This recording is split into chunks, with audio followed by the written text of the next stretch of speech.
Hello guys, this is your boy again. For the last couple of days, I have been very scarce on social media. I have decided to take a little bit of break of comparing that my account is currently suspended. When my account was suspended, I felt a little bit disappointed and I felt compelled. But then on a second note, I look at it as an opportunity to do other things, look after my health, eat good food, go out for dinner and club, something that I have distracted from doing for a while now. And the last couple of days, I've actually enjoyed a fantastic part of my life. I go out, I have dinners, and I meet friends, and it has been wonderful. But I couldn't help yesterday evening when I was listening to a speech from former Nigerian President Goodluck Jonathan at a book launch in Abuja. Mark Ezakome, a senior advocate of Nigeria, wrote a book, and at the launching, the former president was there. What is his name? Mr. Olusegun Obasanjo was there, and also Goodluck Jonathan was there. When Goodluck Jonathan had a speech, Goodluck Jonathan says something that I want you guys to understand. Goodluck Jonathan says, he quoted an Indian adage that said, "It is easier to wake up somebody who is actually sleeping in a deep sleep than to wake someone up, than to wake somebody who is pretending to be sleeping." I mean, I kind of listen to what he said. It is easier to wake somebody who is actually sleeping than to wake somebody who is pretending to be sleeping.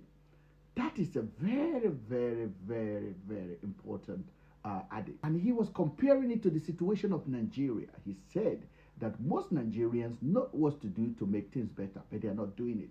And he compared all of the three arms of the government: the executive, the judiciary, and also the legislative arms of the government, that they know what to do. He compared what is going on in Rivers State at the moment, and he made that statement.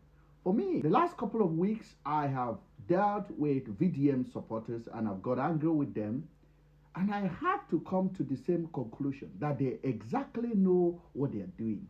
They know exactly what they are saying. They understand what I'm saying, but they chose not to stand by what is right or not to reason what I'm saying. So going forward, it is hard to wake them up because they are pretending to be, and that is just basic fact. For example, when we talk about the account number and also the transaction that VDM posted, a lot of them are oblivious to read about the account number that VDM posted, that he paid somebody on the third. He had a chat with somebody on the third, and he paid the person on the second. That is a very open conversation, that regardless of where your reality lie, who you support, that is something that need to be called out. Okay, that is something that somebody need to admit. There was an error here. We will correct it. I will move forward from there. But they are oblivious to reality. I got insult for dare to ask for clarification. For dare to ask for clarification. And the same set of people are asking us to ask our president for clarification, the way he handled our economy. Unfortunately, these are people that have decided to pretend they don't know, even though they know. So going forward, we will be redirecting our thought and mission, because you cannot teach these people, because they know.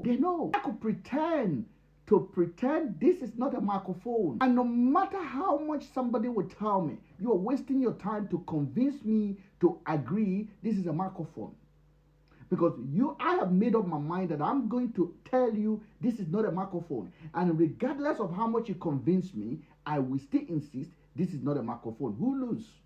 You are losing, because you are spending your energy, your time, and your resources to convince me for something that I've already know. But I chose to be oblivious to reality. I chose not to believe it. I chose not to admit that I know it. And that is why our country is behind the curtain when it comes to development, logical thinking, ideology, nation building.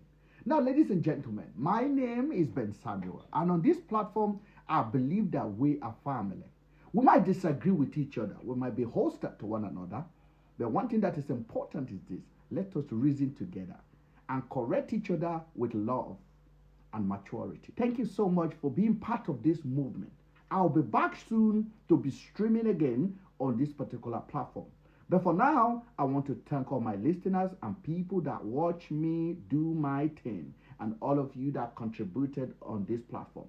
And our esteemed subscribers, I thank you so much. As I said, subscribing on this platform is an optional thing. If you change your mind,